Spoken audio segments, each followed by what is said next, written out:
శివకార్తికేయన్ గారు మెయిన్ లీడ్‌గా చేసిన 'పరాశక్తి' సినిమా డైరెక్ట్‌గా జీ5లో తెలుగులో స్ట్రీమ్ అవుతుంది. సినిమా ఎలా ఉందనేది ఈ వీడియోలో తెలుసుకుందాం. ఈ లోపల వీడియోనైతే లైక్ చేసి ఛానెల్‌ని సబ్స్క్రైబ్ చేసుకోకుండా చూస్తున్నట్టయితే సబ్స్క్రైబ్ కూడా చేసుకోండి. ఈ సినిమా అంతా చూసిన తర్వాత నాకైతే అంత బాగా ఏమి అనిపించలేదు. ఈ సినిమాలో చెప్పాలనుకున్న పాయింట్ అయితే బానే ఉంది. అది రియల్‌గా జరిగిందని కూడా చెప్పారు. కానీ కనెక్ట్ అయ్యేలా అయితే చెప్పలేదు.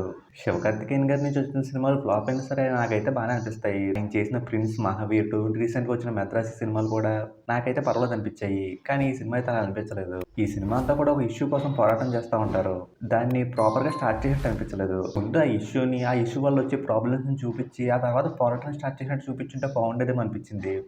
సినిమా స్టార్టింగ్ సీనే క్లైమాక్స్ ఫైట్‌లా అనిపించింది. అది చూస్తున్నప్పుడు అక్కడి నుంచి ఫ్లాష్ బ్యాక్‌లోకి వెళ్తారేమో అనుకున్నా. ఇంక సినిమాలో క్యారెక్టరైజేషన్స్ కూడా కనెక్ట్ అయ్యేలా లేవు.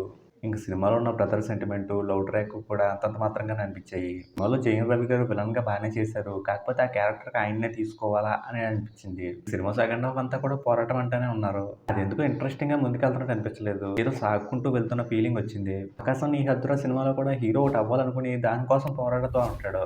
అందులో ఫెయిల్ అవుతూ మళ్ళీ దానికోసమే ట్రై చేస్తా ఉంటాడు. అక్కడైతే ఆ క్యారెక్టర్ తాలూకు ఎమోషన్‌కి బాగా కనెక్ట్ అవుతాం. కానీ ఈ సినిమాలో అలా జరిగినట్టు అనిపించలేదు. ఈ సినిమాలో మెయిన్ లీడ్‌గా చేసిన శివకార్తికేయన్ గారి పర్ఫార్మెన్స్ బావుంది. అలాగే జయం రవి గారు కూడా చేశారు. ఇంకా అథర్వ గారికైతే ఎక్కువగా యాక్ట్ చేయడానికి స్కోప్ లేదనిపించింది. శ్రీలీల గారు అయితే లుక్స్ వైస్‌గా చూడడానికి బాగున్నారు. ఇంక సినిమాలో వచ్చే సాంగ్స్, బ్యాక్‌గ్రౌండ్ స్కోర్ అయితే సినిమాకి ప్లస్ అయ్యాయి. ఫైనల్‌గా ఒక ఇష్యూ మీద సినిమా తీద్దాం అనుకుని అలా తీసుకుంటూ వెళ్ళిపోయినట్టు ఉంటది. అంతేగాని ఆ క్యారెక్టర్‌లకి గాని, ఆ ఎమోషన్‌కి గాని కనెక్ట్ అయ్యేలాగా చేయలేదు. అందుకే ఈ సినిమా అయితే నాకు అంత బాగా అనిపించలేదు. ఇంక ఈ సినిమాని తెలుగులో సంక్రాంతికి రిలీజ్ చేయకుండా ఉండి మంచి పని చేశారనిపించింది. ఇంక ఈ సినిమాకి నేనిస్తున్న రేటింగ్ అయితే 2/5. ఇక వీడియోని క్లోజ్ చేసే ముందు వీడియోని లైక్ చేసి ఛానెల్‌ని సబ్స్క్రైబ్ చేసుకోకుండా చూస్తున్నట్టయితే సబ్స్క్రైబ్ కూడా చేసుకోండి.